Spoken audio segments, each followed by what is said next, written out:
Minulý týždeň vo štvrtok sme tu sedeli vo veľmi príjemnej zostave a rozprávali sme sa o prieskume, ktorý vlastne agentúra Focus pre fórum Future Slovakia Forum realizovala. A realizoval ho aj vďaka 176 darcom, ktorí nádorne prispeli na ten prieskum. Dnes sa budeme rozprávať o výsledkoch, pretože minulý týždeň sme ešte tie výsledky nemali. Nejaké sa objavili v piatok a následne boli postupne zverejňované. A ja som rád, že sme tu, ako som povedal, v tej istej zostave s Martinom Slosiarikom. Dobrý deň, prajem. Michalom Vašečkom. Dobrý deň. A Miroslavom Vlachom. Dobrý deň. Vítajte. Tak Martin, čo sme sa dozvedeli? Začneme nejaké prvú časť možno tých otázok. Prvú časť. No, myslím, že sme sa dozvedeli veľa zaujímavých vecí. Aspoň dúfam, že pre čitateľov a poslucháčov veľa zaujímavých vecí. Poviem to tak, že pre mňa nie je veľmi prekvapivých. Mnohé tie veci potvrdili aj tie trendy, ktoré už sú niekoľko rokov, len to potvrdzuje to, že síce nám sa zdá, že sme v úplne novej situácii, ale k tej situácii nedošlo zo dňa na deň, sme hovorili, ale jednoducho tie veci sa vyvíjajú nejaké obdobie a istým spôsobom takto sú reflektované aj v tej verejnej mienke. Tak možno začnem vlastne tou vyslovene prvou otázkou z toho prieskumu, kde sme sa pýtali na to, že či by obyvatelia Slovenska preferovali teda to, aby Slovensko sa uberalo, tak povediať, skôr na západ. Konkretizovali sme to teda s tou Európskou úniou, alebo skôr na východ, čiže k Rusku, nejaká orientácia. Takmer 2/3 odpovedali, že na západ, k Rusku necelá pätina a necelá pätina sa vlastne, 17% sa vlastne nevedelo k tej otázke vyjadriť, alebo nechcelo sa k tej otázke vyjadriť. To, čo je možno také zaujímavé z tých dát na pozadí toho prieskumu, tzv. Tých druhostupňových tabuliek, ako si ty, Michal, naposledy spomenul, je, povedzme, pohľad z hľadiska veku tých respondentov. Asi nie je prekvapivé zistenie, že v tej najmladšej vekovej kategórii je tá podpora ešte vyššia, pohybuje sa niekde na úrovni 70%, ale potom už v strednej a v tej vyššej kategórii nejaké zásadné rozdiely nie sú. Tam sa to vlastne už pohybuje skôr na úrovni toho priemeru v tej celej populácii. A možno také tie zaujímavé vlastne zistenia prirodzene, ktoré nás napadnú, je tak ako je to medzi voličmi jednotlivých politických strán, že kto sú, povedzme, práve tí, ktorí podporujú tú orientáciu na východ, tak tam ten elektorát v podstate s najvyššou podporou alebo so zastúpením teda obyvateľov s najvyššou podporou orientácie na východ je asi neprekvapivo elektorát Smeru. Ale ani v tomto elektoráte to nie je viac ako polovica respondentov, je to na úrovni 46%. Čiže nie je to väčšina. Aj v tomto elektoráte stále teda môžeme nájsť, a nie jednotlivo, že jednotky percent, ale niekoľko desiatok percent ľudí, ktorí podporujú orientáciu na západ. Ale čo je zaujímavé a čo má elektorát Smeru spoločné s Hlasom, je relatívne vysoké zastúpenie odpovedí neviem. Až na úrovni štvrtiny vlastne týchto elektorátov. A to je podľa mňa výsledok aj takej tej dezorientácie, že na jednej strane to, čo hovorí vláda, ako sa vlastne vláda prezentuje, a na druhej strane možno to, že predsa len tí ľudia nejakým spôsobom inklinujú k tomu západu a celkom nevedeli vlastne, ako toto vnútorne poriešiť. Ak som spomenul už Hlas, tak Hlas v tejto otázke je výraznejšie alebo výrazne prozápadný a tiahne sa to vlastne celým tým prieskumom alebo väčšinou otázok v tom prieskume, kde naozaj Hlas sa v tomto zmysle odlišuje od svojho koaličného partnera Smeru. Som si tak zobral na úvod otázku, ale je tam teda slovo, ale teda poviem ešte nejaké dve zistenia do úvodu. Pýtali sme sa vlastne aj na nejaký súhlas alebo nesúhlas so zahraničnou politikou, ktorú robí súčasná vláda.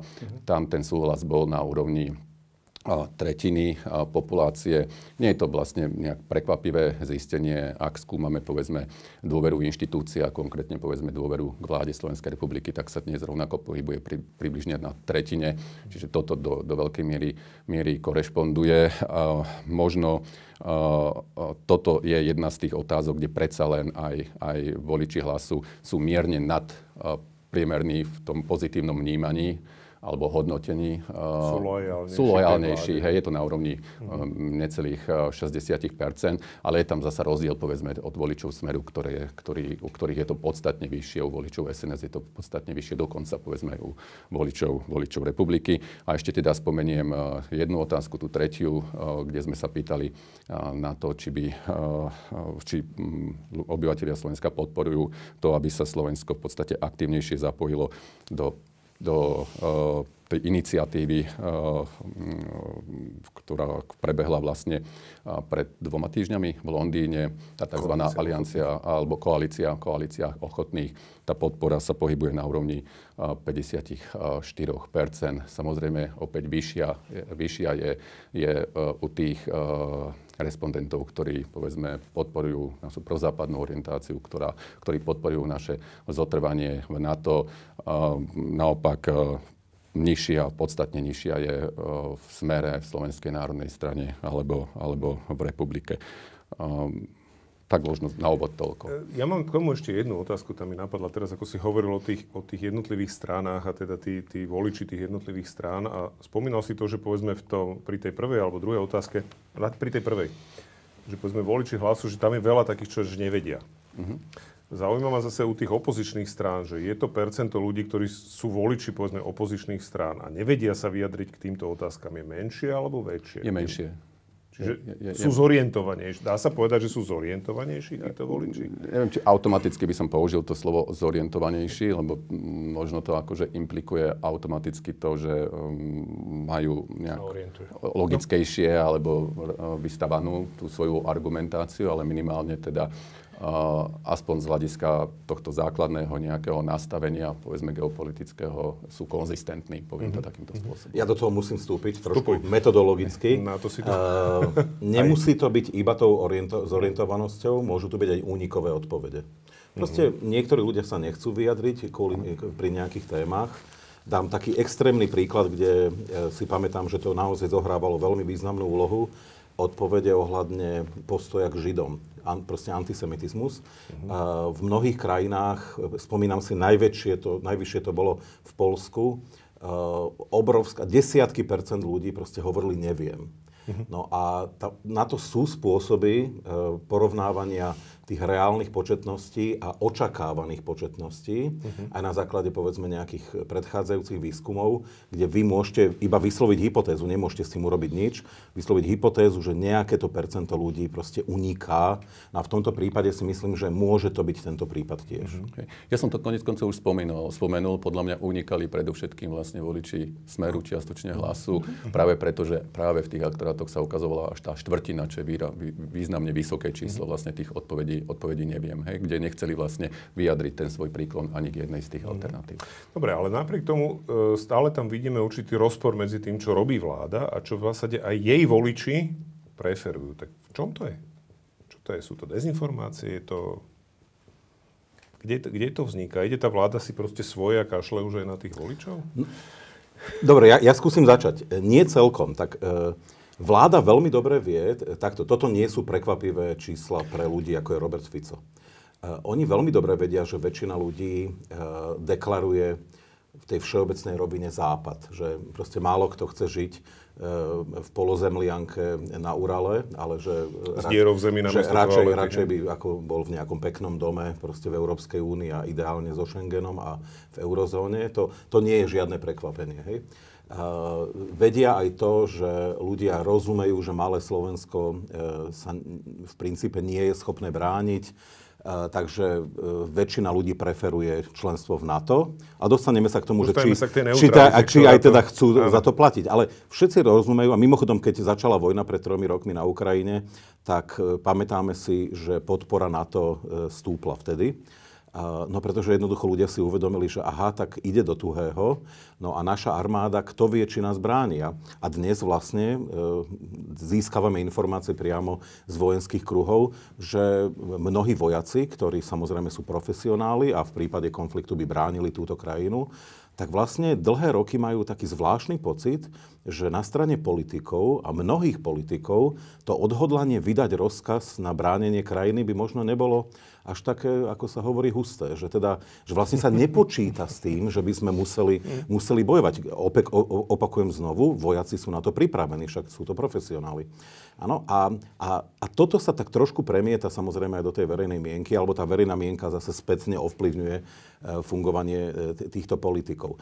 Ale úplne iná vec je, že ľudia stále snívajú o tom, že Slovensko má mať nejakú špeciálnu pozíciu, neutrálnu, jednoducho, ale oni to myslia skôr tak, evidentne, že Slovensko sa do ničoho nemá starať.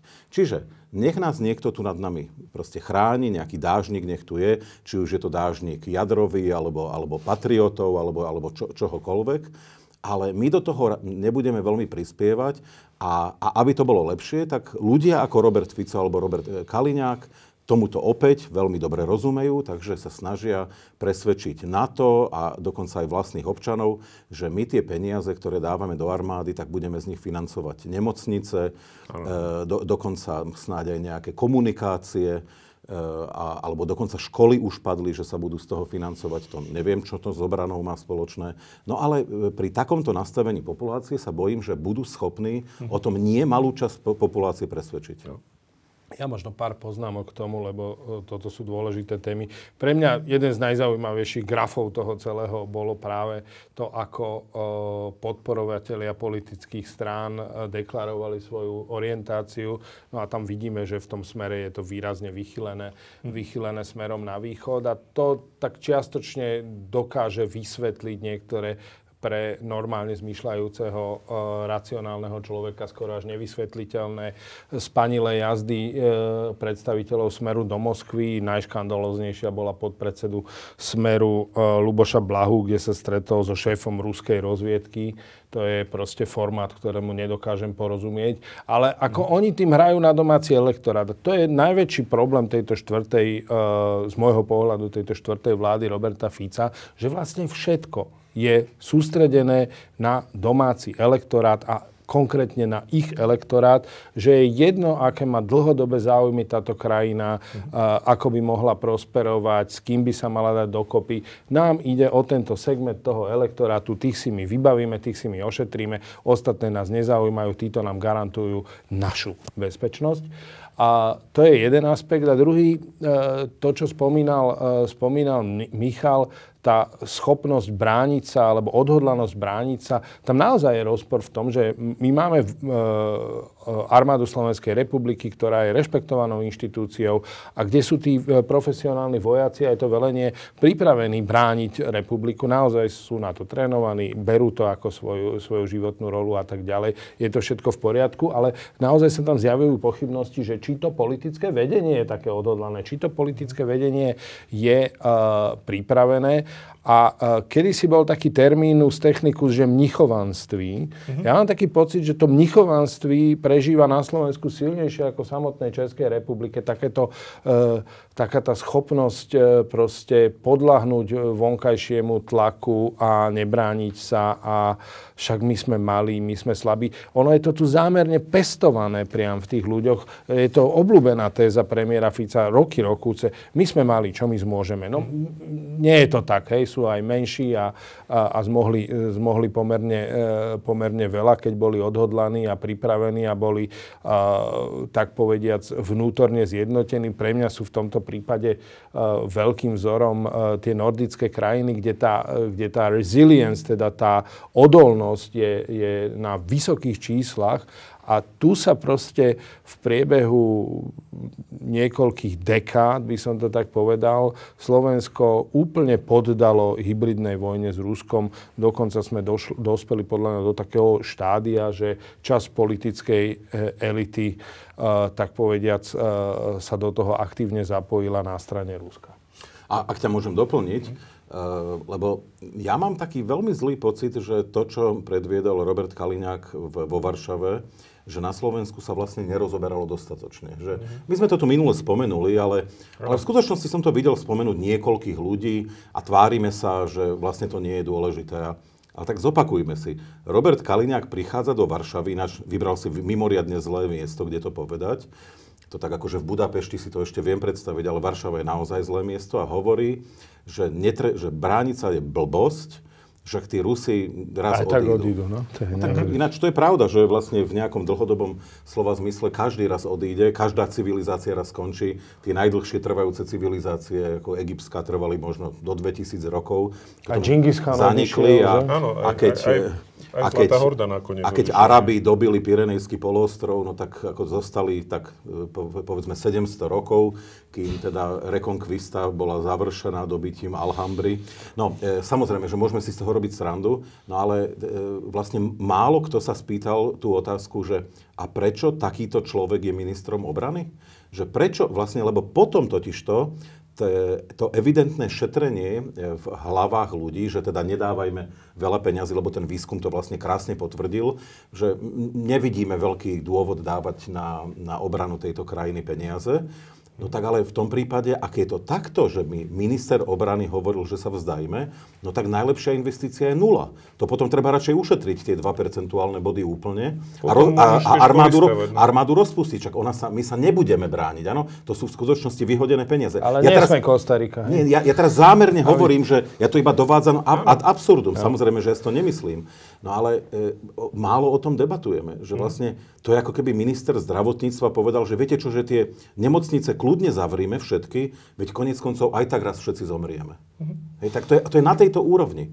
No a ja myslím, že asi by sme sa k tomu mali vrácať znovu a znovu viacerí. Ja som rád, že si to spomenul, lebo ty si to naznačil tým mnichovanstvom a toto je ukážkové mnichovanstvo. Teda navyše hovorí to vo Varšave, ktorá teda zažila jednak to obsadenie Nemcami, následne potom samozrejme opustenie Rusmi, ktorí nechali vykrvácať to varšavské povstanie, je akože podľa mňa až taká perfidná urážka tých Poliakov. To sa inak ani nazvať asi nedá, lebo toto ako hovoriť nejakému Radekovi Sikorskému akože do očí.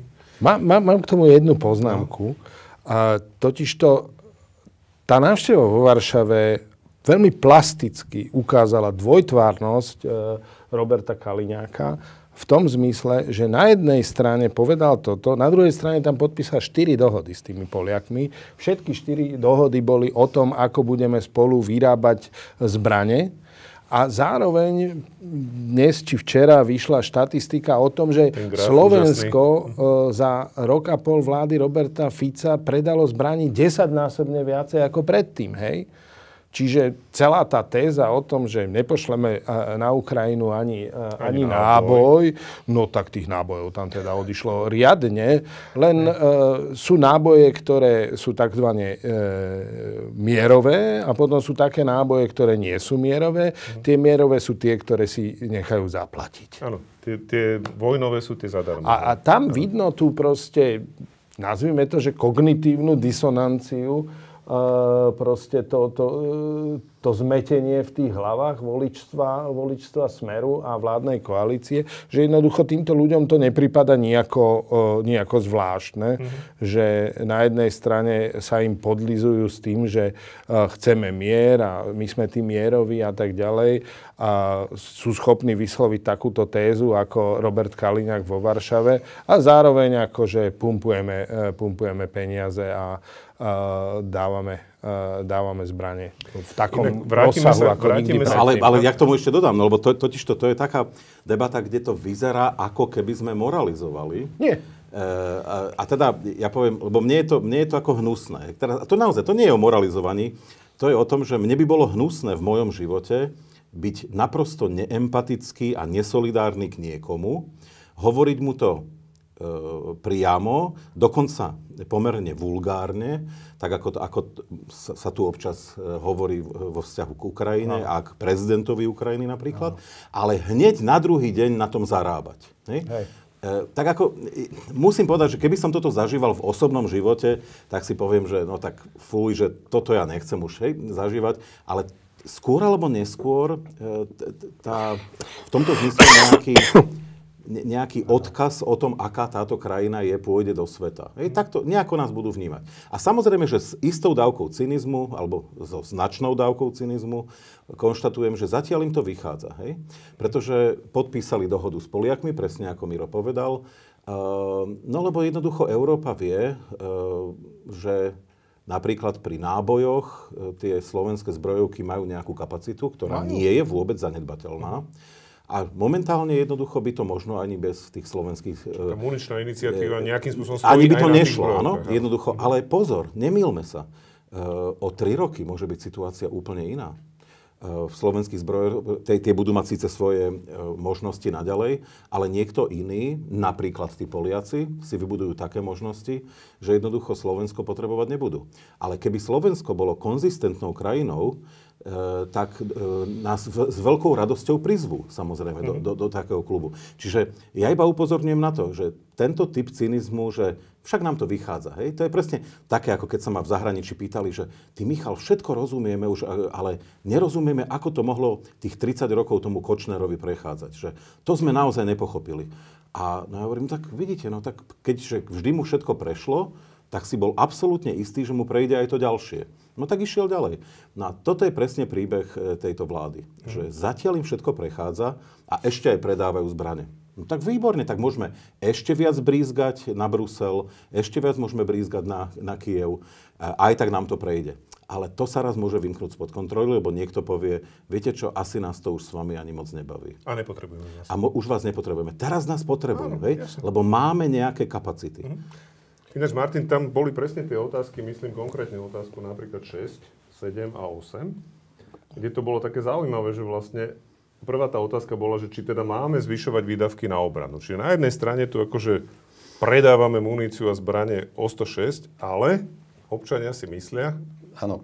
Ak pôjdem naopak, napríklad formou tej, akú pomoc teda máme ako krajina poskytovať Ukrajine, a my sme sa pýtali na 2 formy tej pomoci. Jedna bola tá vojenská pomoc, tak tam práve sa vlastne tej vláde veľmi efektívne podarilo rozšíriť práve ten narratív, že teda vojensky nepomáhame, na rozdiel aj tých grafov alebo faktov, ktoré vlastne boli zverejnené, povedzme aj dnes alebo v posledných dňoch. Tam len štvrtina vlastne toho obyvateľstva súhlasí s tým, že by sme mali teda pomáhať vojensky. A to opäť nie je záležitosť, posledných mesiacov, ale toto je vlastne už dlhodobejšie. Niečo podobné sa meria aj v eurobarometroch a naozaj tá podpora a pomoc tou vojenskou formou alebo vojensky je len na úrovni približne štvrtiny tej populácie. Ak ideme k takej tej skôr humanitárnej pomoci, čiže nie vojenskej, tak tam ten súhlas narastá už na úroveň 70%. A to je vlastne zaujímavé, že zároveň samozrejme aj ľudia, ktorí povedzme podporujú Alianciu ochotných, podporujú naše členstvo v NATO, podporujú našu prozápadnú orientáciu, tak vlastne väčšinovo odmietajú tú vojenskú pomoc. Čiže to sa netýka naozaj len tej časti tej verejnosti, ktorá povedzme podporuje súčasné koaličné alebo teda vládnej strany, ale týka sa to vlastne aj toho opozičného spektra. Čiže to je jedna záležitosť. Pokiaľ ide vlastne o ten rozpočet a prípadne zvýšenie rozpočtu, tak vlastne my sme sa pýtali, dali sme tým respondentom v podstate 3 možnosti. Nezvyšovať, teda ponechať na úrovni súčasných 2%. S tým sa vlastne identifikovala polovica tej populácie. Zvýšiť len mierne, pričom mierne sme si tak zadefinovali, že do 2,5%, čiže maximálne 0,5 percentuálneho bodu, to je ďalších takmer 30%, 27%, čiže to výrazné zvýšenie, a to výrazné zvýšenie hovoríme len o 3%, pričom vieme, že dnes Poliaci sa blížia 5 napríklad, tak tam to bolo vlastne na úrovni 10%. Tie zostávajúce 5%, niečo viac ako 10%, boli opäť odpovede, neviem. Čiže aj z tohto, len taká pikoška napríklad, som si tu poznamenal, že medzi tými, ktorí hovoria alebo podporujú zapojenie Slovenska do koalície ochotných, až 41% hovorí vlastne, že nezvyšovať a 38% zvýšiť len do 25%. Čiže aj tam vidíme, že áno, kľudne ma doplní. Z týchto dát pre mňa vyplýva to, že Slováci stále nemajú pocit urgentnosti. nikto im to nevysvetľuje a nevysvetľuje im to dostatočne, že tu naozaj je pocit urgentnosti, prečo sa tá Európa musí brániť, prečo sa musí dostať na kapacity, ktoré proste jej umožnia samostatne reagovať. Neuvedomujeme si možno, že za ostatných 30 rokov proste ten počet vojakov v Európe klesol o 50%. Hej? My tu žijeme ten sen o tej mierovej dividende. Pravda je taká, že sen sa skončil. Je vybraná, je definitívne uzavretá táto kapitola a teraz ide o to, že či si my budeme ďalej nahovárať, že dávať peniaze na zbrane a obranu je fujky, lebo však to sú zbrane, alebo príjmeme to ako fakt, že aj to, čo spomínal Michal v minulej relácii, že Československo pred Mníchovom zbrojilo vo výške 12%. Ako my sme neboli ani zbabeli, ani nepripravení. To nie je nejaká národná danosť. To je len o tom, že tí politici, tu naozaj, akože ja dávam vo veľkej miere vinu politikom, nehovoria dostatočne jasne o tom, aké urgentné to je a stále sa tvária, že môžeme dávať z koláča peniaze na nemocnice, na cesty a tak ďalej. No nie z toho obranného, pretože teraz už naozaj nie je na to doba. A ten druhý smutný fakt je, že ten náš slovenský koláč sa neustále zmenšuje, že on nerastie. Že jednoducho tu nie sú vytvorené podmienky ekonomického rastu, lebo je iné, keď krájate z takejto tortičky a keď krájate z takejto tortičky. Čo nás posúva do debaty, ktorú mávame my v našich podcastoch, čo sa týka ekonomiky, pretože skutočne je to o tom, že môžem len HDP je HDP. A keď hovoríme o percentách z HDP, no tak čím je nižšie, tak tým menej tých peňazí bude. A tá krajina sa prepadne do recesie, tak samozrejme to je jedna z najväčších tragédií Slovenska v ostatných rokoch, že my proste vytrvalo klesáme aj v podpore proste podnikateľského stavu, aj vo vyrábaní vlastne toho HDP. No. Ja som mal jednu poznámku len ešte. Keď si spomínal, že presne, že my sme boli pripravení, aj teda tá prvá republika, tak ono to skutočne bolo politické rozhodnutie, že sa tá republika nebude brániť nakoniec. To nebolo vojenské, ani občianske. Môj starý otec mi spomínal ako nie že nadšenie, ale absolútne disciplíne a odhodlane narukoval dvakrát v rámci tých mobilizácií. To isté máme to všetci v našich rodinných príbehoch. Toto nejakým spôsobom prebehlo. To obrovské sklamanie, keď tá vláda povedala, že nie. Ja som v rodinných príbehoch počul, že môj prastarý otec plakal, že nemohol brániť republiku. Áno. A môj starý otec bol u delostrelcov 36-38 na povinnej vojenskej službe. Bol pripravený proste ísť, ale padlo rozhodnutie. Ale ja by som rád doplnil Mira, lebo Mirova téza sedí úplne 100%, že jednoducho slovenský občan nedostáva informácie alebo nie plnohodnotne ich dobre vyhodnocuje, že situácia je vážna, urgentná. No ale za posledné roky, bohužiaľ, ho v tom všetci vlastne utvrdzovali. Oni vlastne v tom utvrdení v tom, že ešte aj keď sme nemali žiadne systémy na obranu nášho neba, tak prišli patrioty. Keď sme nemali stíhačky, tak nám vlastne bratia Česi lietali a bránili naše nebo. Doteraz lietajú. A doteraz lietajú. No inými slovami, tu je skúsenosť, že nech sa stane, čo sa stane a nech už aj tá naša armáda akokoľvek krváca technicky a vybavením, vždy sa nájde niekto, kto nás vlastne ochráni. A možno, že to vyjde aj teraz. Postavme mi, možno má ten Robert Fico pravdu, postavme mi aj rovno 3 nemocnice z tých peňazí na obranu. A však tie české stíhačky tu budú lietať aj naďalej. No a toto je to, že niekto to musí obrátiť, že nie, zlatý môj. Svet sa naozaj zmenil.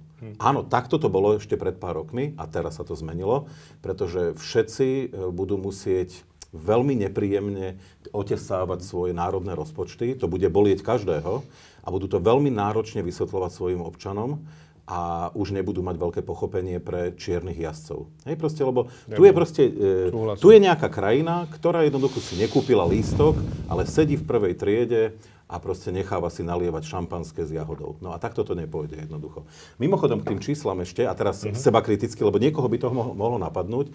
Ja keď som tie čísla pozeral pri tomto, že 50% ľudí by nezvyšovalo tie náklady, tak musím povedať, že spätne, keby sme na to mali viacej času, keby sme robili akademický výskum a nie takto, že to pripravíme za pár dní, lebo reagujeme na pár hodín, lebo reagujeme na nejakú situáciu, ktorá je proste tu a teraz, no tak v nejakej sondáži by sme možno si overili, že tých 50%, ktorí nechcú zvyšovať, by sme ešte mohli rozdeliť, lebo tam je ešte spýtať sa dôležité, či by niekto nechcel znižovať. Áno. A to by bolo zaujímavé, keby sme zistili, že napríklad, trestnem, 20% ľudí v tejto situácii chce ešte znižovať.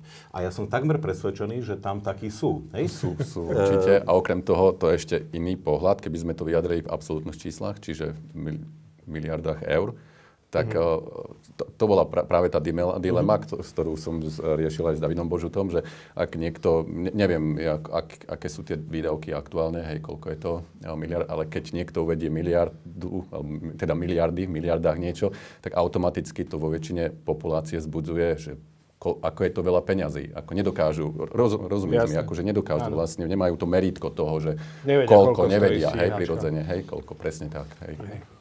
Nie, no mňa tam na tom najviac zaujalo naozaj to, že na jednej strane chceme byť v NATO, na druhej strane nechceme v podstate na to nejak prispievať a stále toto sa s nami stále ťahá ďalej vlastne. Áno, keď to Juraj hovoríš, tak doplním vlastne ešte tú jednu otázku a to je to, že či máme teda, či má zostať Slovensko členskou krajinou NATO alebo nie. Tu sme ešte nespomenuli.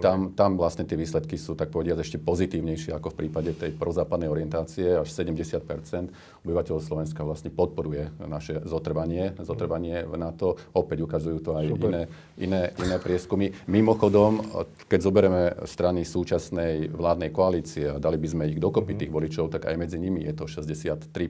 Hej. Čiže to je práve to zaujímavé, alebo to, čo by malo taktiež... toho čierneho pasažiera. Čo by malo zaznieť, hej, ako. Ale 70% je veľa, ale v podstate, ak si zoberieme našich okolitých susedov, a zámerne hovorím okolitých a dávam do toho aj to Maďarsko, tak tam je to výrazne viac. Tam sa to pohybuje na úrovni 85%. Hej? Alebo aj, myslím, že dokonca pred 2 rokmi to bolo ešte vyššie. V Maďarsku, kde jednoducho... Orbán na tom pracuje usilovne dlhé roky. Je vlastne tá podpora členstva v NATO ešte vyššia ako u nás. U nás sa pohybuje v podstate na úrovni Bulharska. Prepáč, ale tu zareagujem na toho Orbána, lebo jeho treba čítať pozorne a vnímať pozorne. Pokiaľ ide o Maďarsko a jeho členstvo v NATO, on nikdy toto nespochybňoval. Naopak, Maďarsko výrazne dozbrojovalo v posledných rokoch, výraznejšie ako mnohé iné krajiny. V Maďarsku sú silné západné zbrojovky, Rheinmetall tam má umiestnené svoju produkciu a tak ďalej.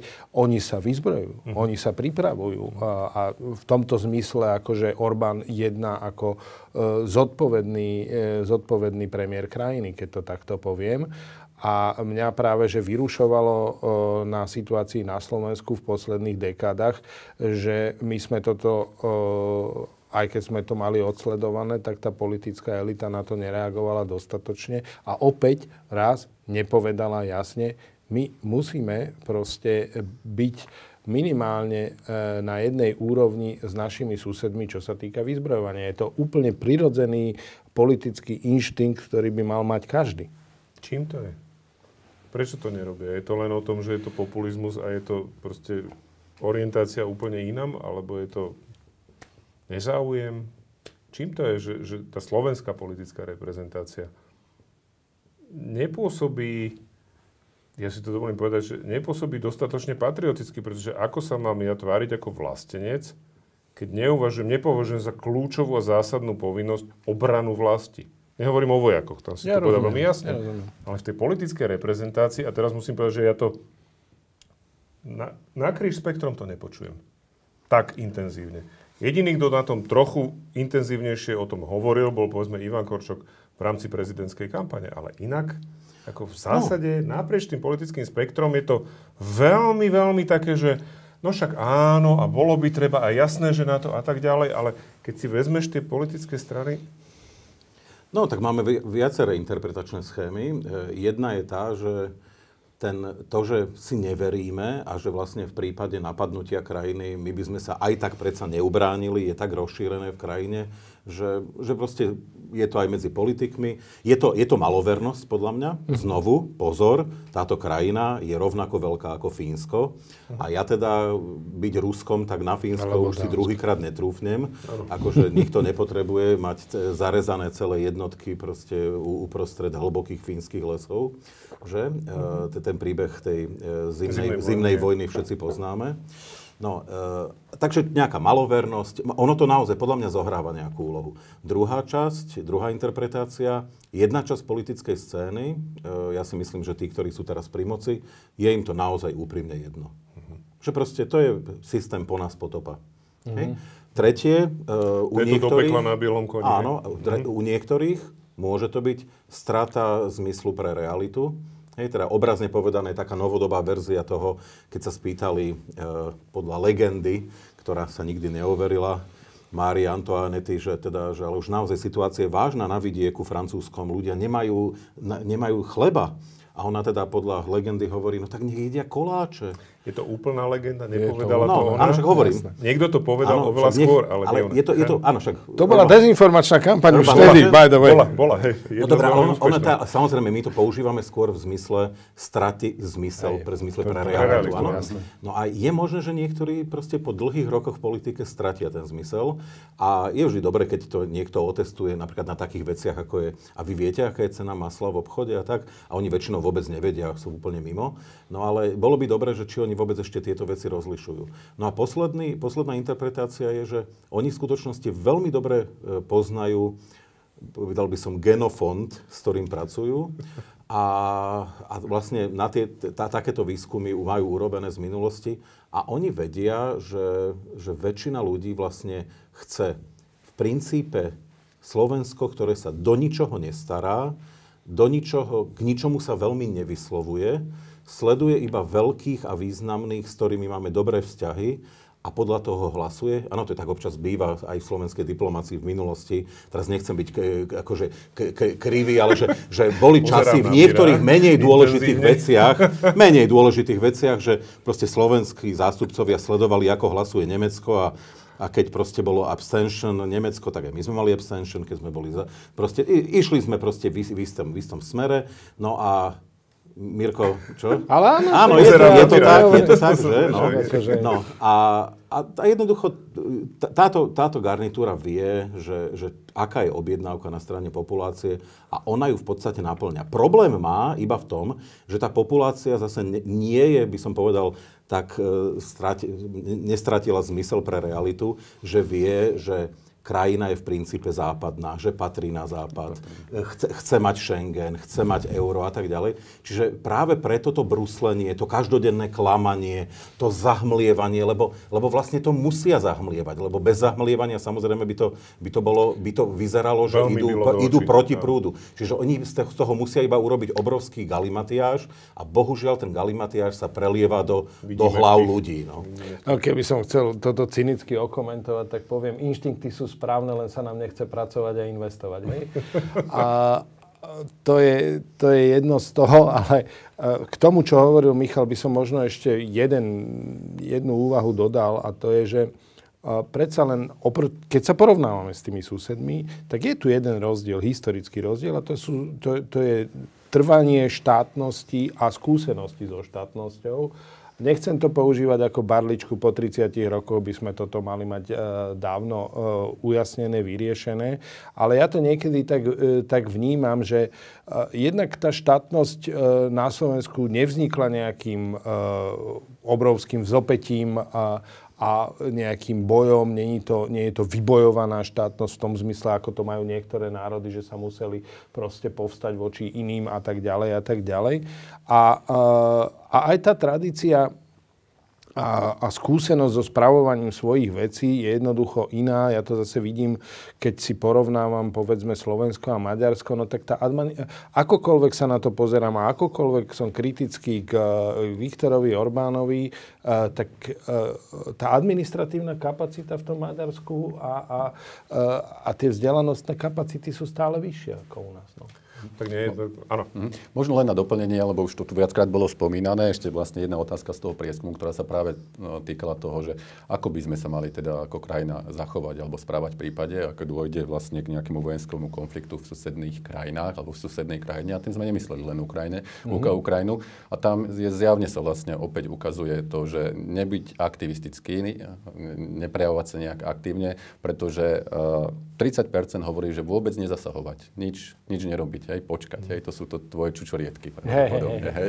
Hlava teda v čučorietkách. Áno, hlava v čučorietkách. Ale ďalších vlastne 50% hovorí, že len pomoc, zase len humanitárne, nie vojensky. Napriek tomu, že sme členskou krajinou NATO a väčšina našich susedov dnes jednoducho, alebo niektorí z našich susedov sú predsa členskými krajinami NATO. A potom len približne 12% vlastne hovorí, že podľa medzinárodného práva, čiže aj podľa zmluv, ktoré nás k niečomu zaväzujú. Čiže naozaj je to výrazná menšina, okrajová časť tej populácie.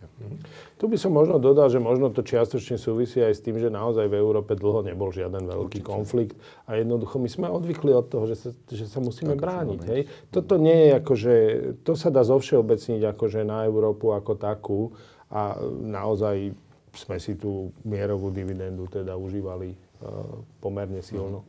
Jasne. A treba dodať, že pred všetkými veľkými vojnami, ako to vieme doteraz dopátrať, bolo veľký optimizmus, že buď k tým konfliktom ani nepríde, a keď, tak budú trvať veľmi krátko a veľmi rýchlo budú vyriešené. V prvej vojne v lete 1914 vojaci rukovali po celej Európe a boli hlboko presvedčení, že do 3 mesiacov sú doma, najneskôr do Vianoc 1914. Vieme, ako to skončilo. Veľmi podobne to bolo v 1939. Pochodujúca nacistická armáda bola presvedčená, že zvalcuje celú Európu a že ešte aj to najhoršie, teda, čo ich čaká, že v Moskve budú do Vianoc. 41. Áno? Vieme, ako to skončilo. No, čiže ten optimizmus proste vždy vládne, alebo optimizmus, že sa... myslel, že to bude trvať 3 dní celá. Áno, alebo že sa jednoducho dá sa predísť tým konfliktom. No. A presne to isté máme dnes. Mimochodom, spomeňme si pred viac ako 3 rokmi, kto naozaj s vážnosťou hovoril, Putin napadne Ukrajinu. A ešte aj tí, ktorí mali informácie o týchto veciach, hovorili, áno, tie informácie máme, vyzerá to veľmi zle, ale my si stále myslíme, že snáď k tomu nedôjde. Nemá to zmysel vlastne pre nikoho. Áno?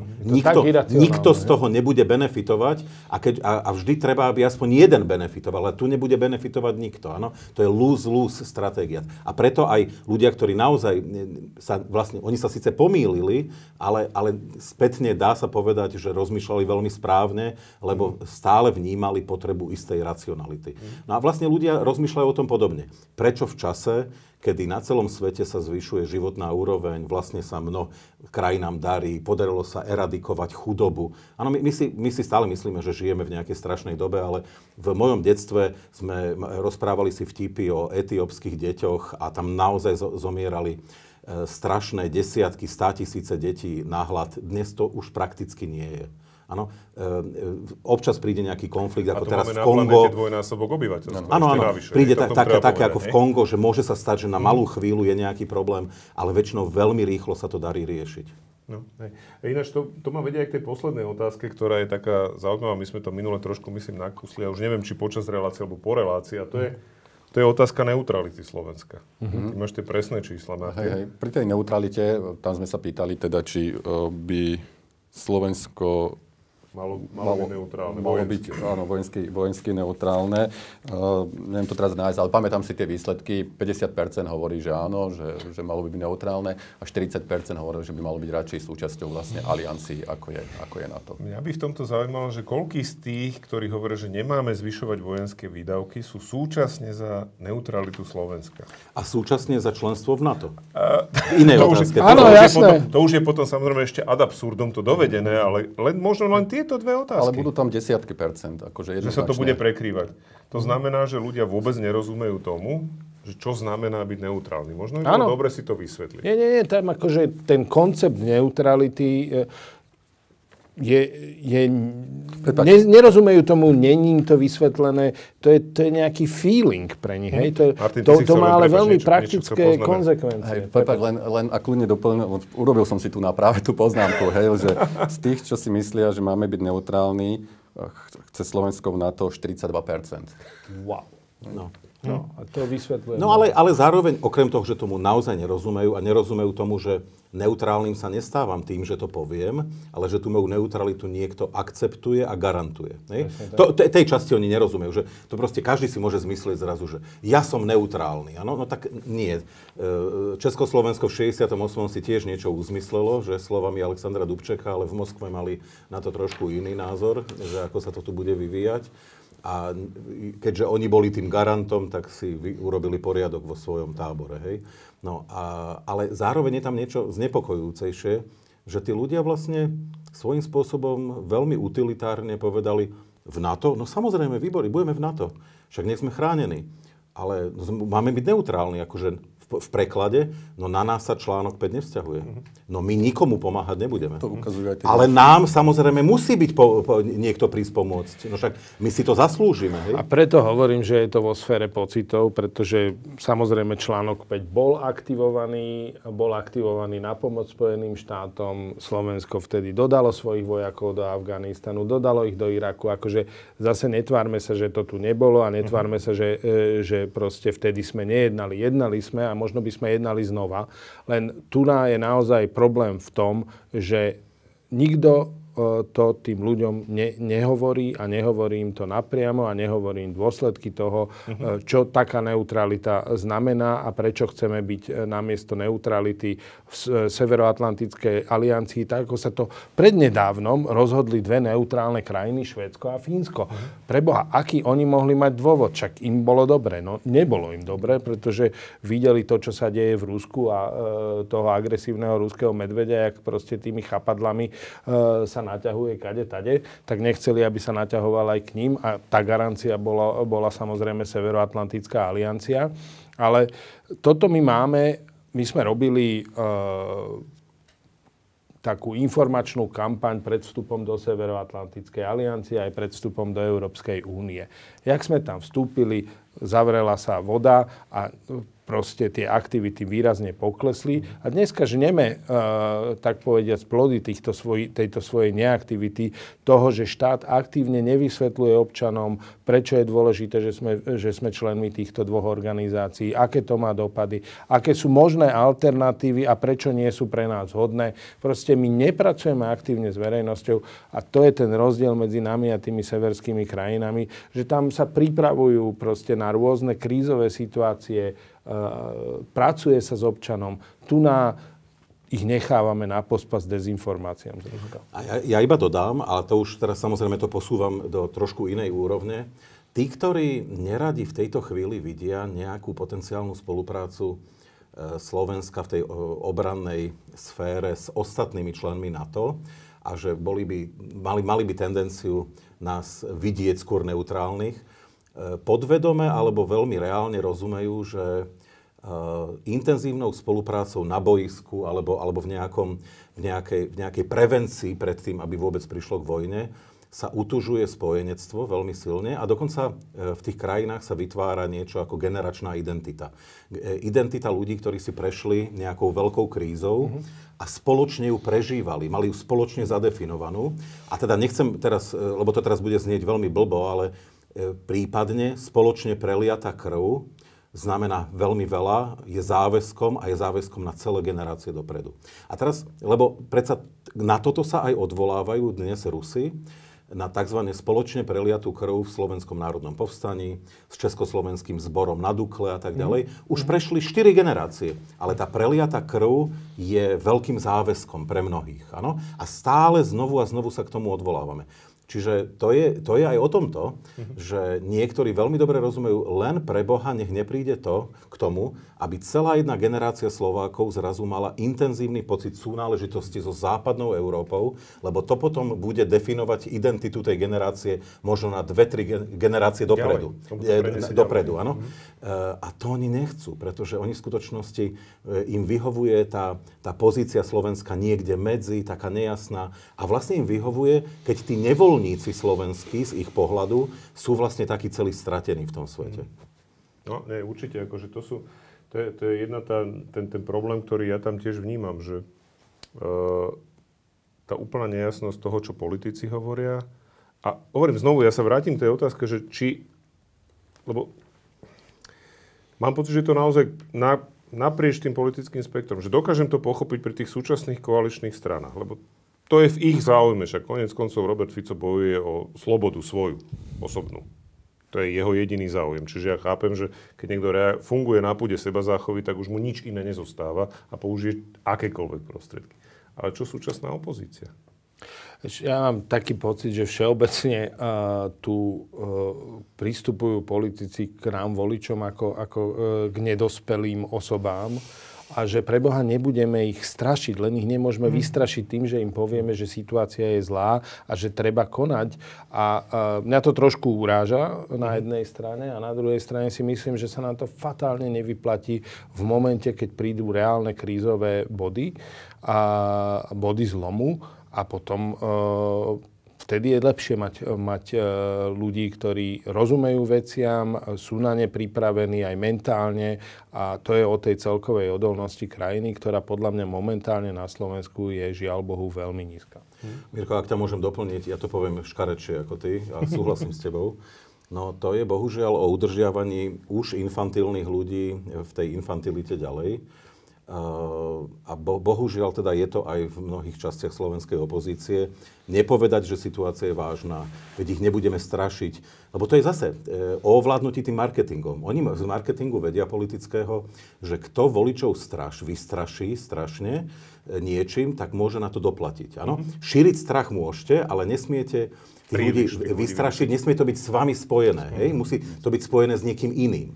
No a podľa tohto marketingu sa teda riadia viacerí. No a výsledok je ten, že vlastne všetko to vyzerá ako v nejakej súkromnej televízii, že idú správy a na konci príde mačička alebo opička, alebo nejaké také niečo, že ja ani neviem, či sa mám smiať alebo plakať, je to také, ani neviem, či je to viac smiešné alebo viac trápne. A to je presne to, že je stretnutie ochotných v Londýne, ale Peter Pellegrini má psíka, ktorý vyhráva. Hej.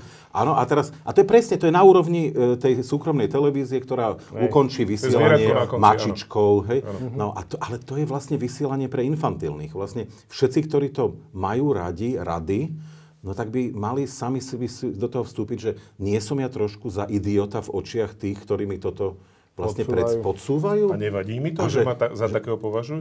Áno, že oni nerobia zo mňa blbca vlastne. Hej? No lebo ja teda im odporúčam sa nad tým zamyslieť aj takto. Než prejdeme k tým posledným otázkam ešte, tak zabudol som spomenúť, že ak nás sledujete naživo, tak nám môžete klásť aj otázky na slajdo, kde teda link nájdete v popise relácie. A tie posledné otázky sa týkajú možno aj veľmi aktuálnej témy, lebo teda dozvedeli sme sa, že bola uzavretá nejaká dohoda o návrhu na prímerie teda medzi Spojenými štátmi a Ukrajinou a teraz teda všetci napäto čakáme, že čo na to teda povie Vladimír Putin. A v súvislosti s tým teda sme mali aj otázky, ktoré sa týkali toho, ako by podľa Slovákov mala skončiť vojna na Ukrajine. Tak ako to vlastne dopadlo? Tak dopadlo to tak, že odchodom Ruska zo všetkých okupovaných území, tak s tým súhlasí takmer tretina obyvateľstva, 31%. Mierovou dohodou s ponechaním časti ukrajinského územia Rusku výmenou za bezpečnostné záruky pre Ukrajinu, to je 52%, a zánikom Ukrajiny a obsadením celého jej územia Ruskom je 5%, 12% sa nevedelo vyjadriť. A k tomu ale patria ešte ďalšie dve otázky a to je ohľadom členstva Ukrajiny v EÚ a v NATO. Takže povedzme si možno ešte tieto čísla. Či už členstvo, možné alebo budúce členstvo Ukrajiny v Európskej únii, ako aj v NATO, podporuje len menšina obyvateľov Slovenska. Konkrétne v Európskej únii je to 35% a v prípade NATO je to len 27% obyvateľov. Čo vy na to, páni? Je to tým, ja položím tú otázku asi takto, je to tým, že si Slováci uvedomujú, že keby Ukrajina vstúpila povedzme do Európskej únie, tak Slovensko vzhľadom na svoju ekonomickú rozvinutosť a stav Ukrajiny ešte navyše po nejakom vojnovom konflikte urobí zo Slovenska čistého prispievateľa v rámci Európskej únie? Či to je príliš sofistikované? Ja si myslím, že to je príliš sofistikované. Okay. Ja si myslím, že je to... Teraz kto koho považuje za...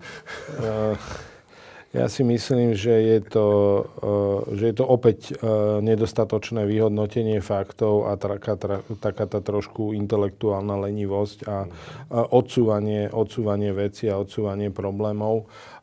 Pre Slovensko by naozaj bolo optimálne, keby Ukrajina sa stala súčasťou Európskej únie v nejakom časovom rámci, pretože by to veľmi výrazne pomohlo východnému Slovensku, keď už nie celej krajine, tak východnému Slovensku. Nech si všetci spomenú, ako vyzeral Burgenland pred 35 rokmi.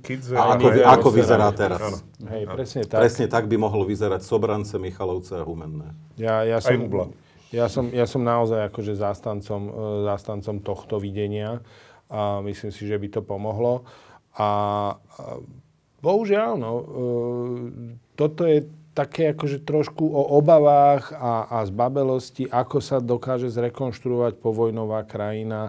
Akože však chápeme, že je tam veľa problémov, hej? A chápeme aj veľkosť Ukrajiny a chápeme aj to, že napríklad pokiaľ ide o agrosektor, tak včlenenie Ukrajiny do Európskej únie je obrovská úloha, obrovský problém, hej? Ale pre francúzskych farmárov. Ale úplne najhoršie, čo môžete s problémom urobiť, je od neho utiecť, hej? A neriešiť ho. Lebo sa nabalí ďalej. Sme zase pri tých čučorietkach. Ja len na doplnenie zasa, tie dáta ako boli namerané dnes, nie sú veľmi rozdielne od dát, Globseku napríklad z predroka, alebo myslím z roku 22, tam tiež vlastne dlhodobo jednoducho tá podpora bola menšinová, to len teda na doplnenie. No a ja teda, ak môžem, s tým takým rozpačitým postojom k tomu, že či Ukrajina má byť členom EÚ alebo nie. Ono je to, ja myslím, aj o tom, že si jednoducho málo veríme, že zase sa vraciame k tomu späť. Lebo treba povedať, každý, kto pozná Poľsko, a uvediem zámerne zase tento príklad, v Poľsku tá podpora pre členstvo Ukrajiny v EÚ je obrovská, ale pozor, v tom nie je len nejaká doktrína, ktorá ide do minulosti v Poľsku, že nezávislá a slobodná Ukrajina je najlepšou vecou, aká sa Poľsku môže stať. Áno, to je proste poľská doktrína, ktorá jednoducho platí a Poliaci jej rozumejú, ale je za tým aj pragmatizmus. Ktoré firmy budú pri obnovovaní Ukrajiny? Kto tam bude stavať? Kto je najbližšie? Kto je najbližšie a kto má ten, ako sa hovorí v angličtine, drive? No, samozrejme Poliaci. No ale ja hovorím, počúvajte, nikto nám Slovákom nebráni byť pri tom, ale má to nejaké podmienky. A jednou z tých podmienok je aj sa ináč trošku správať v tejto chvíli, ako reprezentácia. A nie je nikde napísané, že celé mestá sa nebudú obnovovať proste pod kuratelou nejakých slovenských firiem. Áno? Ja to ale v tejto chvíli tak nevidím. Dnes tam vidím teda úprimne povedané skôr tých Poliakov. No a plus, ešte k tej takej, by som povedal, predstavivosti, fantázii ľudí na Slovensku. Keby Ukrajina vstúpila do EÚ, tak iba chcem upozorniť, že Slovensko by sa dostalo do úplnej bavlnky, lebo by bolo obklopené samými členmi EÚ. V tejto chvíli sú iba 2 štáty EÚ, ktoré sú obklopené iba ostatnými štátmi EÚ, lebo ostatní buď majú nejakých nečlenov, alebo more. A sú iba 2, ktoré sú zo všetkých strán obklopené členmi EÚ. A to je Luxembursko a Česká republika. A mohli by sme to byť aj my. A to náramne mení všetko. Ekonomickú pozíciu krajiny, dôveru v tú krajinu ohľadne investícií a ďalšie, samozrejme bezpečnosť. To sa jednoducho zrazu začína valiť, akumulovať, takže... Mňa pri tomto napadá jedno také... Slovenčina má množstvo pôvabných výrazov, ale tento mám obzvlášť rád, pretože je charakteristiky, volá sa, že nedvižnosť. Toto naozaj, bohužiaľ, nám nejako prischýna, lebo my to necháme preplávať okolo nás, tie príležitosti. My necháme prefrčať tie dejiny nad hlavou. No tí ťapákovci proste... Je to niekde tam, ale však poznám množstvo schopných, šikovných, ktorí sa uplatnia, ktorí to dokážu, ktorí by to vedeli rozbehnúť a tak ďalej. Ale v tej politickej sfére akože nevidím taký ten... Naozaj, že chlapský postoj poznačený faktom a záujmom. Tu sa my sme chlapáci, ale nie sme chlapi v tom. Možno predsa len k tým Rusom máme trochu blízko, ako hovoril Černomyrdin svojho času. Chceli sme ako najlepšie a dopadlo to ako vždy. No a to je vlastne, to nie len na Rusko platí, ja myslím, že na Slovensko to môžeme aplikovať tiež. A už len jedna poznámka k tomu vnímaniu proste budúcich členov EÚ. Treba byť zase aj úprimný. V tom čase, keď my sme vstupovali, tak ako medzi obyvateľstvom západných krajín tiež neprebiehali mexické vlny nadšenia. Tiež to tam bolo pomerne skeptické. Tiež sme... Spomeňme poľského inštalatéra, že to... No ale však spomeňme, koľko nám trvalo dorobiť prípojku na rakúsku diaľnicu, pretože sa báli, že proste tí slovenskí Rómovia na tých kočoch proste dobehnú do Viedne. A nič také sa nestalo, samozrejme. Naopak, je tu to, čo spomínal Michal, je tu rozvinutý Burgenland a Niederösterreich, ale tie obavy tam na začiatku boli. No. Jasné. Dobre, máme tu aj nejaké otázky zo slajda. Prvá je taká, akože má demokracia nejaký zákonný obranný mechanizmus na situáciu, kedy najvyšší zvolení zástupcovia prestanú konať v zmysle ústavy? Ak áno, aký a kto by mal konať? Ja ako právnik samozrejme môžem povedať, že právo na odpor, ale tak to je... Tak potom si tu jediný právnik. My sme traja vyštudovaní sociológovia. Ja sa k tomu priznám. To je taká vec, ktorá mne napadá, ale... No stále platí to staré, že jednoducho v ďalších voľbách, ktoré v prípade, že budú slobodné a snáď aj čiastočne férové, lebo úplne férové neviem, to ja, už tie prezidentské neboli férové podľa mňa, tak nie som zase prehnaný optimista. Ale ak budú slobodné, no tak jednoducho ľudia dostanú možnosť opäť na nejaký reparát. Hej, demokracia je silná v tom, že umožňuje meniť chybné rozhodnutia. No, ja zase len dodám, že to právo na odpor je skutočne dané len v tom momente, keď proste ústavní činitelia demontujú demokratický právny poriadok. To nie je zase, že ja si myslím, že robia niečo proti štátu a teda môžem začať prestať platiť dane alebo niečo.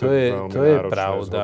To je pravda. Problém je to, že tá demontáž toho právneho poriadku a tej demokracie môže prebiehať aj veľmi postupne, tak ako tehlička po tehličke, kamienok po kamienku a ani si nevšimneme, jak sa nám to môže zosypať. A to je moja obava z tej pomaly varenej žaby. No mimochodom áno, tak však buďme konkrétni. Parlament nezasadá koľko už? Vyše 3 mesiacov. No. Nemá predsedu. A teda tak medzi nami, ja mám pocit, že to nikomu veľmi nevadí.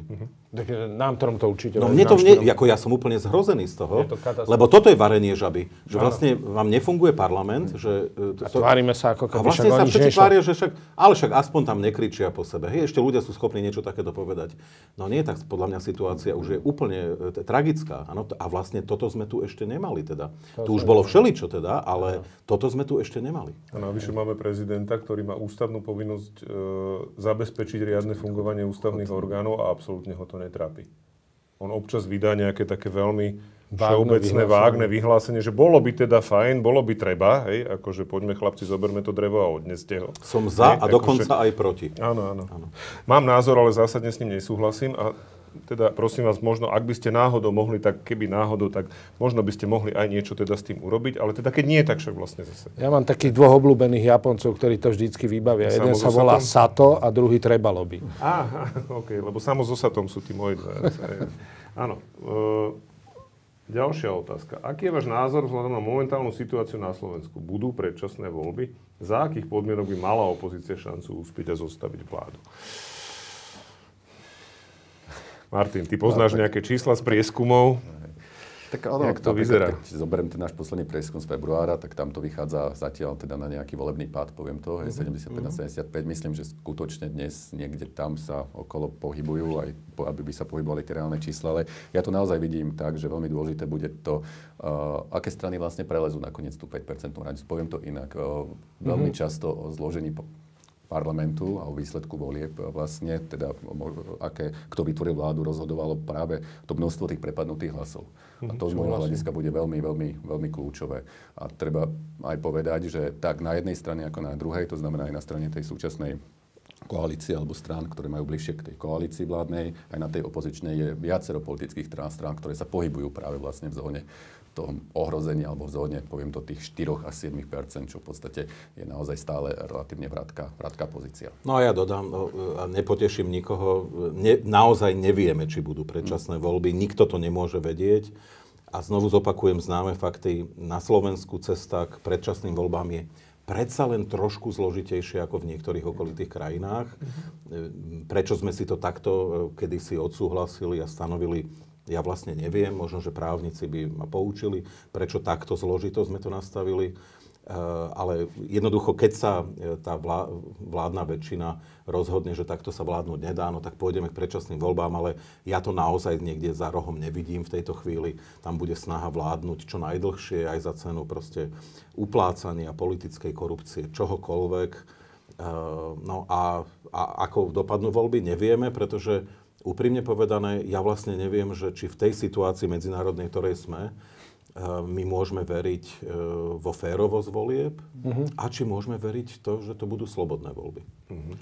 Nie, ale úprimne, lebo my sme doteraz, a to som ja, ktorý som to vždy hovoril, 35 rokov Slovenska od 89. Mnohými vecami sa môžeme pochváliť a jedna z nich je, vždy tu boli slobodné voľby a to nie je úplná samozrejmosť. Nie, vôbec. Vo svete. To nie je samozrejmosť. My sme mali vždy, nech už to organizoval ktokoľvek, my sme sa predsa obávali v 98. či to budú slobodné voľby a nakoniec boli. Teraz ja už si nie som úplne istý, nie som si istý kvôli tomu, že sa zmenila medzinárodná situácia. Okay. To, čo by nebolo možné v 90. rokoch, a Vladimír Mečiar to vedel, že si to nemôže dovoliť, ja neviem, že či teraz by to vlastne neprešlo v nejakej podobe veľmi sofistikovanej a navyše, nezabúdajme, že trošku sa zmenili možnosti technické, technologické, máme tu možnosti AI, ktoré ja ani nepoznám, ale verím, že mnohí IT fachmani by vedeli rôzne veci popremýšľať, ako sa dá pohrať kreatívne s dátami. Čiže od tohto bude závisieť. A po tretie, no samozrejme, že na tej opozičnej strane sa musí niečo stať a ono sa aj deje, lebo PSK sa stalo proste dominujúcou politickou stranou. No a na druhej strane máme pomerne ohrozenú Sasku, demokratov pod 5%, KDH, ktoré si ide v podstate svoju jazdu. Ja to teraz nehovorím kriticky, pretože každý, kto pozná voličstvo KDH, tak vie, že Majerský veľmi ani nemá inú možnosť, ako lavírovať. On keby začal hrať tú istú hru ako demokrati a SAS, tak by okamžite KDH kleslo pod 5%. To by bolo veľmi nebezpečné pre neho z utilitárneho pohľadu. No ale vidíme, že niečo sa deje na tej... Ešte tu máme Slovensko. Slovensko, áno. Áno. No a vidíme, že niečo sa tam deje. SAS vyjednáva s rôznymi ľuďmi zo slovenskej politickej minulosti. Uvažuje sa aj o tom, že teoreticky, ak by situácia bola nevyhnutná, že by prišlo aj k nejakému teoreticky spojeniu vo forme koalície medzi demokratmi a SAS, to by mohlo vytvoriť nejakú predstavu, že tu máme nejakú centro-ľavú stranu PS a potom budú nejaké centro-pravé strany. To by mohlo tej opozícii pomôcť. Ale či sa to stane, to je samozrejme ako hudba budúcnosti. Či, ako rýchlo a tak ďalej a tak ďalej. Aj Martin, aj Mišo hovorili o tých sociologických dátach, prieskumových dátach. No tie dáta, ktoré sú kriticky dôležité pre to, či budú alebo nebudú predčasné parlamentné voľby, sa pohybujú okolo čísla 75, ako to už zvyčajne býva v parlamente, ktorý má 150 členov. Čiže keď to nebudú schopní dlhodobo hrať a budú okolo 75 oscilovať a nebude sa s tým dať vládnuť, tak a budú mať dobré čísla, tak pôjdu do predčasných volieb. Asi Robert Fico sa tým vlastne na toto natiahol svojich koaličných partnerov už niekoľkokrát, že pozrite sa, je tu aj taká alternatíva, že jednoducho pôjdete z koalície von, zrušíme to a uvidíme, či sa vôbec dostanete do parlamentu. Myslím, že v SNS pri súčasných percentách si to uvedomujú, minimálne Andrej Danko by si to mal uvedomovať, hoci on teda kladie za vinu šéfovi štatistického úradu, to bolo neskutočné. A toto, čo sa udialo. Bolo úžasné vystúpenie, áno. Slovensko má také krásne príslovie, že nehnevaj sa na zrkadlo, keď máš krivú hubu, podľa mňa je to dokonale aplikovateľné. No tak bol nespokojný s Fokusom, ktorý meral ich na 3%, tak teraz má štátnu organizáciu, tá ich namerala na 1,5%. A on presadzoval, že majú byť štátne prieskumy, lebo tie súkromné sú nespolahlivé. Mimochodom, keby sa niečo ako dozvedel o štatistike a prečítal si aspoň prvé strany, tak by zistil, že možno, že Focus a nejaká štátna organizácia namerali tie isté percentá, len jedni boli na vrchu tej odchýlky a druhí boli na spodku. A v podstate je to ten istý interval. No. To už to si myslím, že to sme už prekročili tú možnosť. Ale poďme ďalej, lebo spomenuli sme to aj zahraničie. A je tu taká otázka možno na teba, že ako vnímate silné vyzbrojenie Nemecka v súvislosti s tým, že AfD môže vyhrať najbližšie voľby? Toto je zaujímavá otázka. To zaujala aj mňa, hej. A teda aj tá súvislosť. Ja to poviem takto. Dlhodobo sa európska obrana nedá robiť s pacifickým Nemeckom. Hej, pacifické Nemecko je výsledok proste druhej svetovej vojny, výsledok rozdelenia Nemecka, výsledok naoktrojovania demokratickej ústavy západnému Nemecku a to, že sa v tom naučili žiť a dokonca si to užívať a dokonca veľmi, veľmi silno dokázali prosperovať. Čiže oni sú s tým zžití, ale Európa to dneska potrebuje otočiť, lebo bez tých Nemcov sa európska obrana funkčná robiť nedá. A je tam navyše ešte aj obrovský ten industriálny, priemyselný potenciál, ktorý tiež nemajú iné krajiny tak, ako ho má Nemecko. Ale chápem aj obavu niektorých ľudí, ktorí si hovoria, že keď my zobudíme tohto v úvodzovkách spiaceho giganta, ktorý akože je nejakým spôsobom zodpovedný čiastočne za prvú svetovú vojnu a dosť zásadným spôsobom za druhú svetovú vojnu a ktorého sme dokázali pacifikovať, že čo to spôsobí. Ja si myslím, že dneska Nemecko potrebuje v prvom rade reštartovať svoju ekonomiku. Bez nej to Európska únia nedá. Potrebuje naštartovať európsky obranný priemysel. Tam takisto Nemecko hrá úplne zásadnú rolu. Ja držím Friedrichovi Merzovi v tomto veľké palce, pretože doslova osud Európy vo veľkej miere závisí od toho, či sa dokáže Nemecko s tými svojimi vnútornými výzvami vyrovnať a akým spôsobom. A to AfD je dneska vysoko, ale je vysoko práve kvôli tým vnútorným problémom, ktoré Nemecko má. To AfD je v podstate javovou stránkou nejakej podstaty. Hej. Či to je protestný hlas? Nie je to len protestný, dnes už to nie je len protestný hlas, je to naozaj že alternatív pre niektorých, ale nie je to poctivá alternatíva, pretože to, čo sľubujú, je populizmus. Akože to není akože riešenie, aspoň to, čo som ja mal možnosť vidieť a čítať a čo som počul. Čo bolo pred týmito voľbami pre mňa mimoriadne nový moment, bolo to, akým sa do tých volieb vložila americká administratíva prostredníctvom J.D. Vansa a akým spôsobom Elon Musk proste masíroval cez x nemeckých voličov. Nakoniec sa ukázalo, že to možno aj prepískli, hej, že to backfire, ak sa hovorí po anglicky, a že aj preto je ten výsledok v Nemecku takýto, aký je. Ale tá situácia, v ktorej sa nachádza Friedrich Merz a nemecký parlament, je naozaj ťažká. OK. Možno, ale jedna vec ma ešte napadá vlastne v súvislosti s tým prieskumom, keď sme spomínali Nemecko, my sme tam položili ešte v podstate takú otázku, ktorá sa týkala toho, že do akej miery vnímajú vlastne nejaké ohrozenie bezpečia našej krajiny zo strany vlastne niektorých iných krajín. Nepriateľské, áno, môžeme to tak zjednodušiť, nepriateľské krajiny. A mali sme tam Rusko, Spojené štáty americké a Nemecko. Zatiaľ, čo v prípade Ruska je to viac ako polovica obyvateľov teda vníma možné ohrozenie bezpečnosti Slovenska. V prípade Spojených štátov amerických je to niečo pod 40%, a v prípade Nemecka je to naozaj relatívne zanedbateľné číslo. Je to vlastne na úrovni, myslím, niekde... 12,7?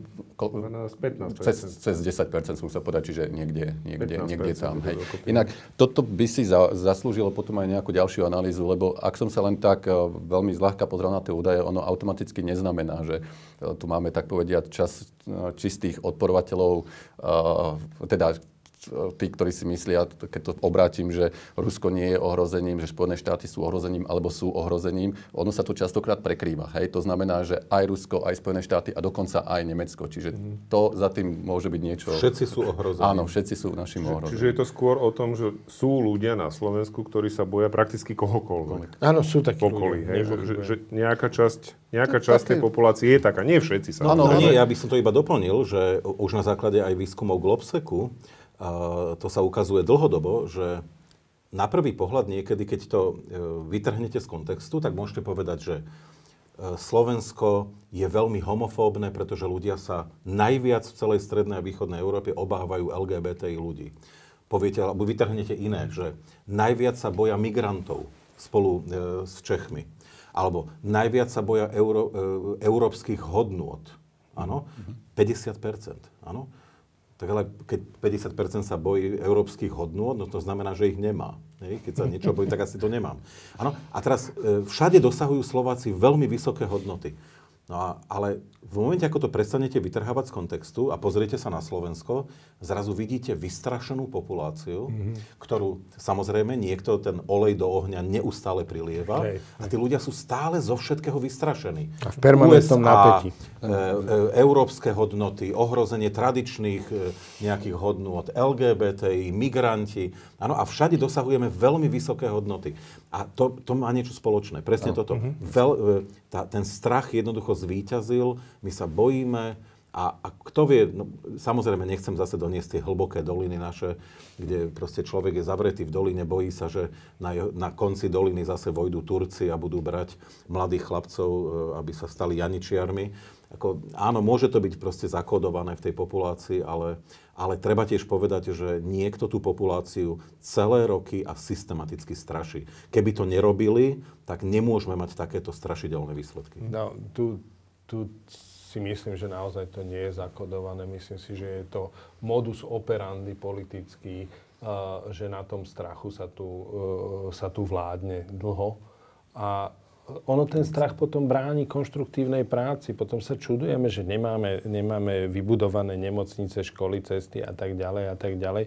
No tak lebo vás strašili, a vy ste sa nechali a za tou plentou robili veci pre seba a nerobili veci pre štát a pre spoločnosť. Keď to veľmi zjednoduším. Čo nás vrátilo pekne k tej domácej politike, máme tu takú otázku, že môžu Smer, Republika a Aliancia ísť do koalície bez straty voličov, alebo sa tieto skupiny navzájom vylučujú? A ako by v tejto spolupráci obstal Hlas?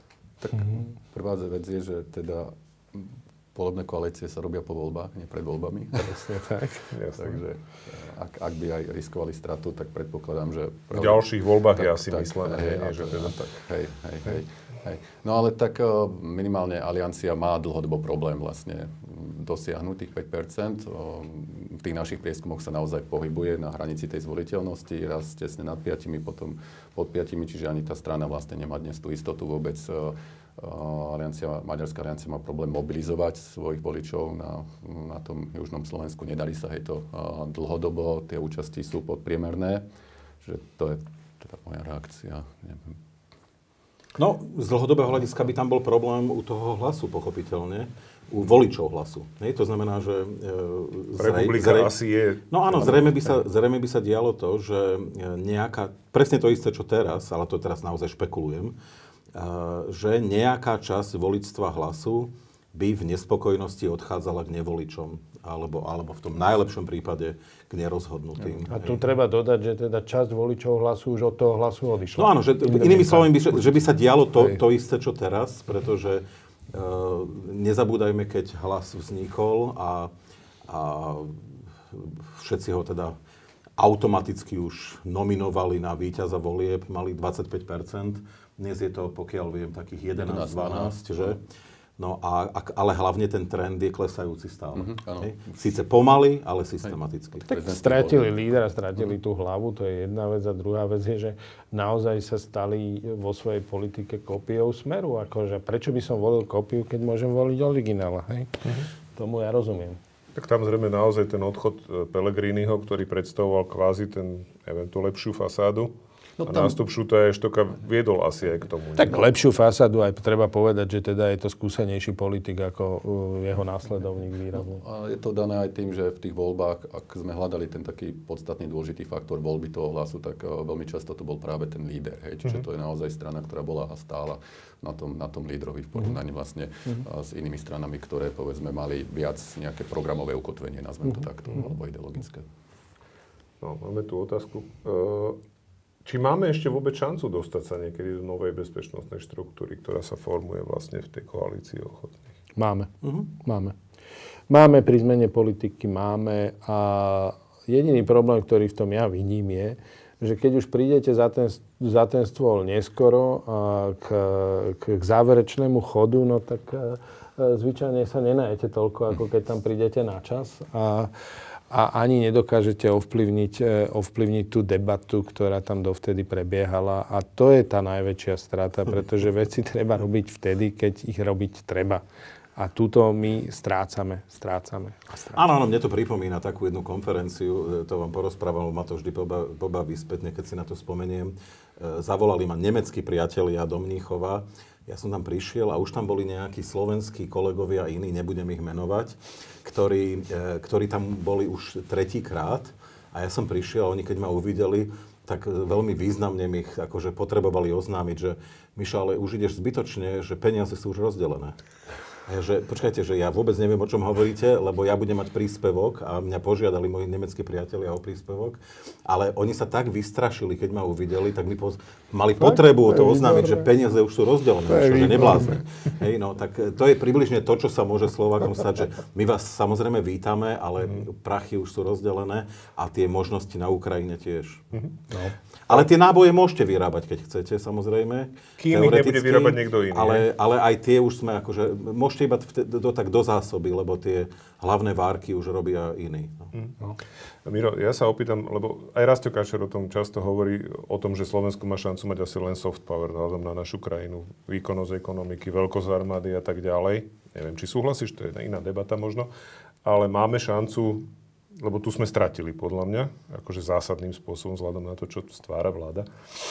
A napriek tomu, že sme ju mali vďaka tomu, ako sa vlastne vláda v rokoch 20 až 23 stavala vlastne k zahraničnej politike.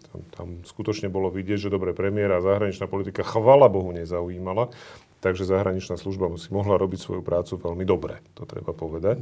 Ktorého premiéra myslíš? No a to by, čo mám pocit. Alebo možno nebola ťažiskom jeho nejakého záujmu. Nebola ťažiskom, netvrdím, že ju vôbec neriešil, samozrejme, to by som nepovedal. Ale akože zase nechal voľné ruky a pri zostavení tej koalície treba povedať, že tá kombinácia ministerstva zahraničných vecí v podobe Ivana Korčoka a neskôr Rastia Káčera a ministerstva obrany s Jarom Naďom, tak akože to bola silná spolupráca, silný tandem a špeciálne v prípade potom, keď už to zobral aj premiérske kreslo Eduard Heger, tak v tej otázke pomoci Ukrajine.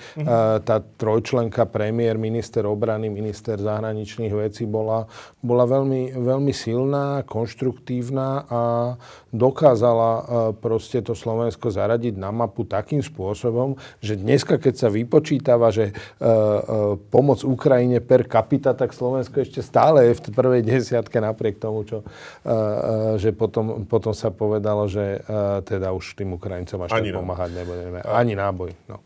Je šanca túto soft power získať späť? Bude to veľmi ťažké. Je to veľmi ťažké. Možno ste mali možnosť čítať taký kvázi otvorený list Roberta Ondrejčáka, nášho bývalého veľvyslanca v Spojenom kráľovstve a kedysi štátneho tajomníka na ministerstve obrany, ktorý naozaj je presvedčený prozápadný politik a ja, keď bol štátny tajomník a mal tam toho SNS-áckého ministra Gajdoša, tak si myslím, že zachránil nesmierne veľa pre túto krajinu.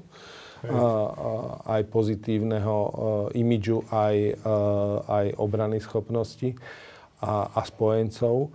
Tak on to jasne hovorí, že my sme sa dobrovoľne sami vyradili svojimi postojmi z takých fór, kde predtým Slovensko vnímali ako prirodzeného partnera a dneska je Slovensko v tých fórach a medzi tými spojencami nedôveryhodné vďaka vyjadreniam najmä predsedu vlády. Jasne, tak inak odporúčame rozhovor s Robertom Ondrejčákom, ktorý je u nás v tomto čísle týždňa. Aha. Takže ten takisto možno trošku doplní aj to, čo si hovoril. Máme tu otázku, ktoré sme sa venovali už trošku. V okolitých krajinách vlády pripravujú občanov na to, čo robiť v prípade vypuknutia vojny. Samozrejme hlavne Škandinávia, ale nie len. U nás sa to zrejme od tejto vlády čakať nedá, ale teda čo môžeme čakať my? Prípravu na kapituláciu? Prípravu na kolaboráciu? Nie. Kľud. Lebo tie obavy ja vnímam v tom verejnom priestore. Hlavne kľud a hlavne to, čo potrebujeme očakávať, je, že tá opozícia dneska bude mať v tejto sfére pripravený program ľudí. Hej?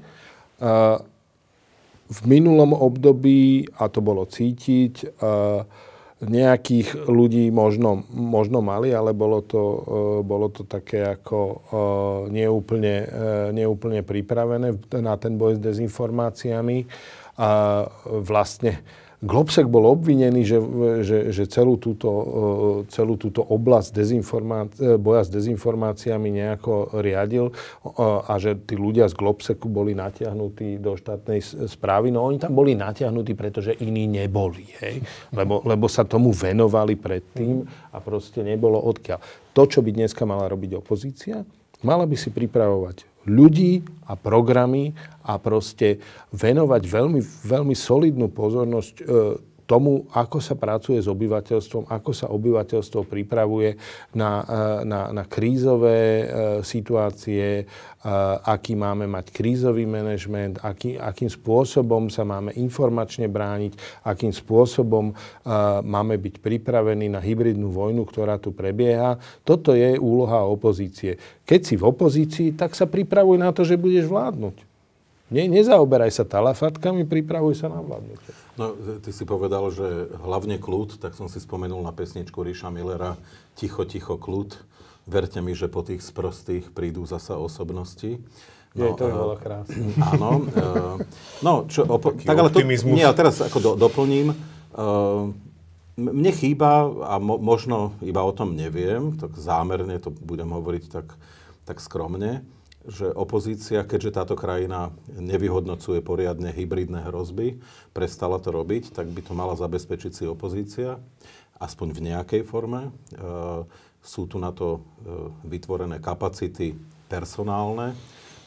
To je len otázka tých ľudí nejako dať dokopy, lebo v opačnom prípade to bude končiť tak, že niektoré nebezpečenstvá, ktoré z toho, čo sa deje na Slovensku, platia pre okolité krajiny, si budú vyhodnocovať tie okolité krajiny, ako české vojenské spravodajství.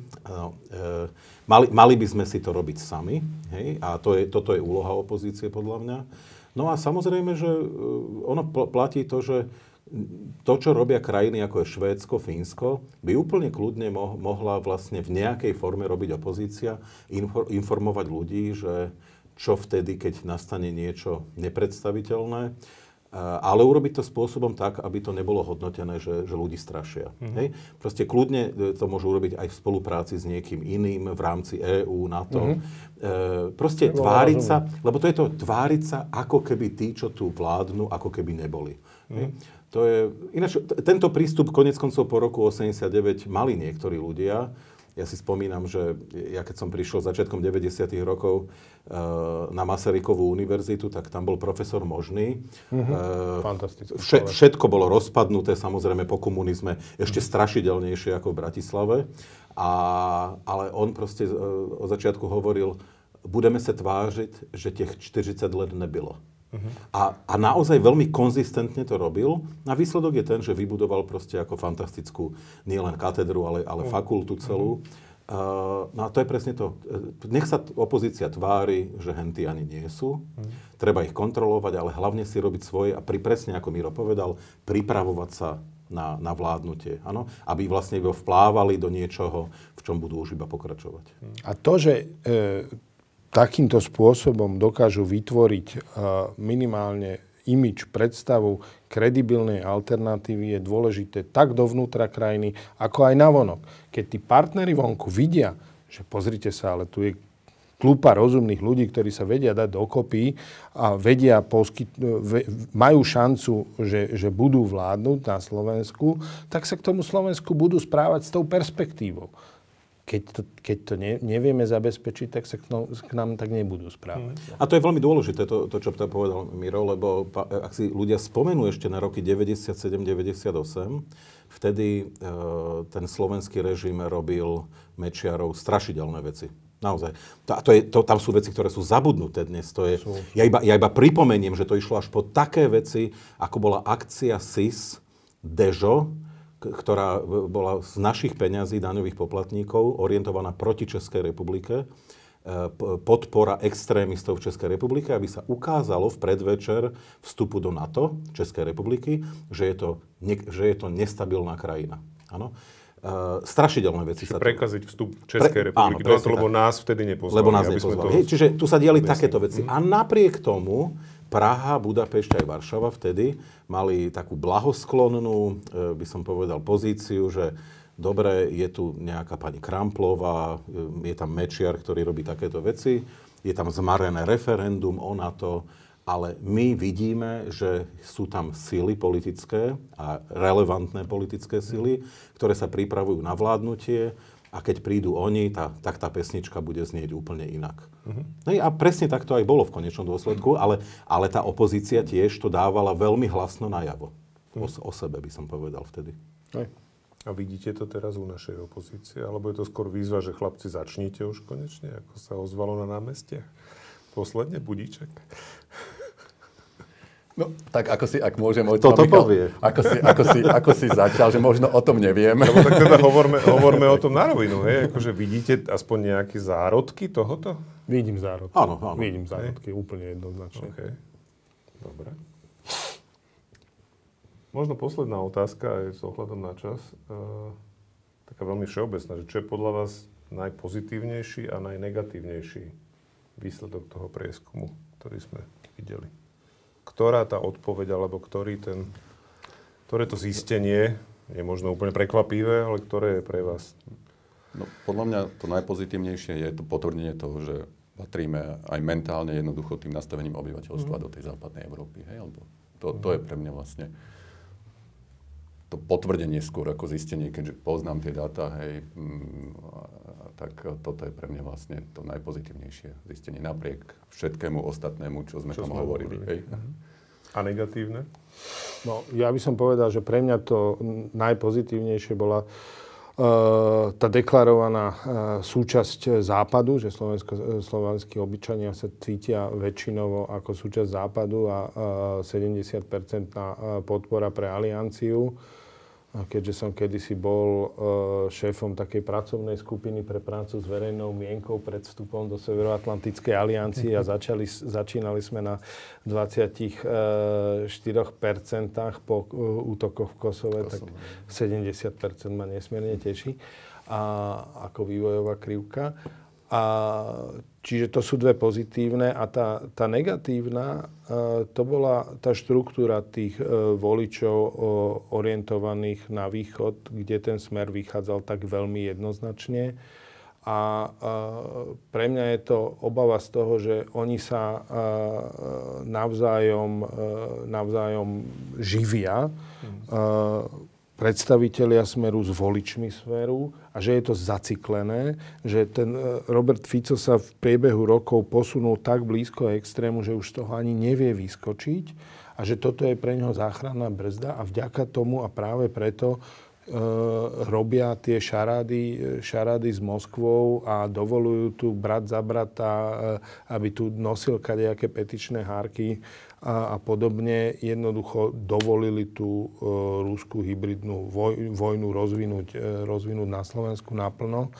A z tohto mám akože nepríjemný pocit, že kam sa vlastne tento človek, myslím Roberta Fica, ktorý v 2016 hovoril o tom, že musíme patriť do jadra EÚ, posunul sa tam vďaka svojim voličom, ale aj vďaka tomu, čím ich krmi. A toto je pre mňa akože tá negatívna časť tá odpovedí z toho prieskumu, ktoré sa k nami dostali, lebo neviem, ako sa z toho dá vyskočiť. Hej? Ja tie pozitívne súhlasím, to podpisujem v tej deklaratívnej rovine. Aj to je dôležité, že ľudia rozumejú, kam patria a kto sú.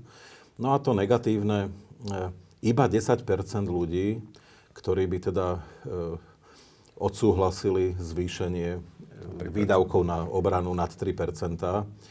No, to je tristné, pretože to je v preklade asi toto. Vieme, že sme čierni jazdci systému. My naozaj chceme, aby nás tu hore chránili české stíhačky a francúzske jadrové zbrane, potenciálne, keď nie americké. No ale my by sme naozaj do toho neradi prispievali, pretože my naozaj, teda vážení priatelia v NATO, my máme dosť nízke investície do vzdelania, do zdravotníctva, do kultúry a kreatívneho priemyslu, aj na vedu a výskum. Všade sme na posledných miestach. No a počúvajte, keby sme fakt zvýšili ešte na obranu, tak my by sme naozaj nemohli mať, akože, museli by sme odstrániť ten 13. dôchodok. No. A to by naozaj nás bolelo. My akože fakt chceme ten 13. dôchodok. No tak to je v preklade asi toto. Hej. A priznám sa, to ma naozaj akože teda roztrpčuje do značnej miery. V tom s tebou súhlasím, lebo ja si myslím, že skutočne mier sa nedá dosiahnuť objímaním. Nedá. A keď nebudeme proste dostatočne vyzbrojení a pripravení sa brániť, tak sa proste neubránime. A nebude nás nikto ochotný brániť, keď neprispiejeme svojim. Ja mám známych, ktorí boli v Afganistane ako vojaci, nasadení. Viem, že to bola pre nich aj služba proste vlasti vtedy, lebo vnímali to tak, že sme členmi NATO a patrí to proste k tomu. To znamená, že to je niečo, čo pre mňa je skutočne veľmi smutné. Takže to je jedna z vecí. Ale teda som rád, že sme si mohli prebrať výsledky toho prieskumu. Vďaka aj teda neziskovke Future Slovakia Forum, ktorá tento prieskum zinicializovala a pomohla v podstate aj vyzbierať prostriedky na to, aby sa dal uskutočniť. A ja verím a dúfam, že sa podarí aj na budúce možno ísť pri niektorých tých otázkach viacej do hĺbky, to, čo ste tu spomínali viacerí, že bolo by možno zaujímavé aj iným spôsobom sa na veci pozrieť, alebo na konkrétnejšie veci.